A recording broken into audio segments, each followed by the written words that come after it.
بسم اللہ الرحمن الرحیم۔ السلام علیکم۔ آپ سب کو میرے چینل اسلامک حدیث میں خوش آمدید۔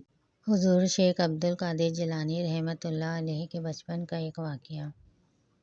آپ 14 برس کی عمر میں اعلیٰ تعلیم کے لیے ایک قافلے کے ساتھ بغداد کو روانہ ہوئے۔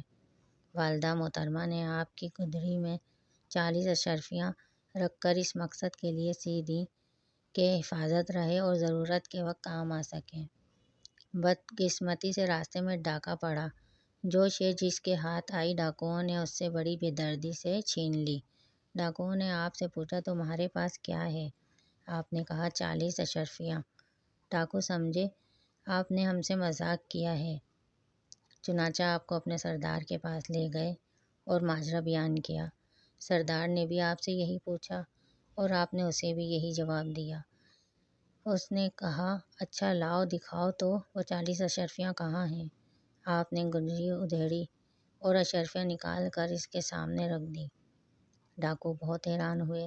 سردار نے کہا اے لڑکے، تو نے ایسی چھپی ہوئی چیز جو 1000 کوششوں کے باوجود بھی ہمارے ہاتھ نہ آ سکتی تھی، کیوں ظاہر کر دی؟ آپ نے جواب دیا میں تعلیم کی غرض سے بغداد جا رہا ہوں۔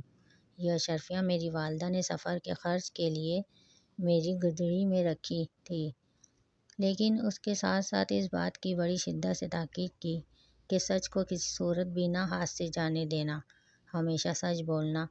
ڈاکوؤں کے دل پر آپ کی بات نے کچھ ایسا اثر کیا کہ فوراً ڈکیتی سے توبہ کر کے پارسائی اختیار کر لی، یہاں تک کہ یہ لوگ چوروں اور ڈاکوؤں کی صف سے نکل کر اللہ کے دوستوں میں شمار ہوئے۔